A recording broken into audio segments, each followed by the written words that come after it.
ሰላም ተማሪዎች እንደምን አላችሁ? ጸረና ነኝ ከሳቆማ በአዲስ አበባ ዩኒቨርሲቲ ጂኦሎጂካል ሳይንስ ዲፓርትመንት ሌክቸር። በዛሬው ቪዲዮአችን የግሬድ 11 ባዮሎጂ ዩኒት 5 the human body system እንጀምራለን። የሳቆማ ቴሌግራም ቻናላችንን ጆይን ዩቲዩብ ቻናላችንን ሰብስክራይብ እንዲሁም ዌብሳይታችንን ጎብኙ እያልኩኝ ወደ ትምህርታችን።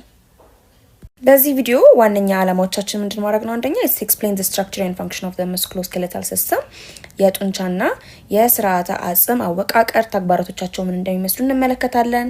we'll identify the structures and functions of the male and female reproductive systems በወንድ እንዲሁም የሴትና የወንድን የመራቢያ ስርዓት ምን እንደሚመስል አወቃቀራቸው እንዴት እንደሆነ እና ተግባራቶቻቸው ምን እንደሆኑ እንለያለን። ሌላ የምንመለከተው ምንድነው? we'll explain ways to prevent or reduce the spread of STIs and HIV sexually transmitted infections እና HIV የምንላቸው በጾታዊ ግንኙነት አማካኝነት በግብረ ስጋ ግንኙነት አማካኝነት የሚተላለፉ በሽታዎች አሉ።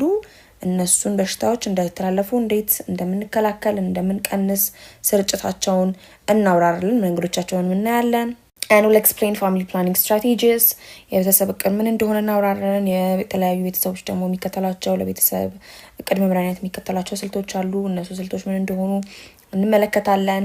and we'll examine the effects of alcohol use, chewing ጫት, cannabis and other drugs used on the normal functioning of the musculoskeletal and reproductive systems በተጨማሪ ምን እናያለን? አልኮል መጠጥ፣ ጫትን መጠቀም፣ የተለያዩ እንደ ካናቢስ ያሉ እጾችን መጠቀም በመደበኛ የጡንቻዎቻችን እንዲሁም የአጽሞቻችን ተግባር ላይ እንዲሁም የመራቢያ አካላቶቻችን ላይ ሊያሳድሩ የሚችሏቸውን ተጽዕኖዎች እንመለከታለን። በመጨረሻም በዚህ ዩኒት ምን እንመለከታለን? we identify harmful practices that affect human reproductive health በተለያዩ ማህበረሰቦች የተለመዱ ጎጂ ባህላዊ ልማዶች አሉ።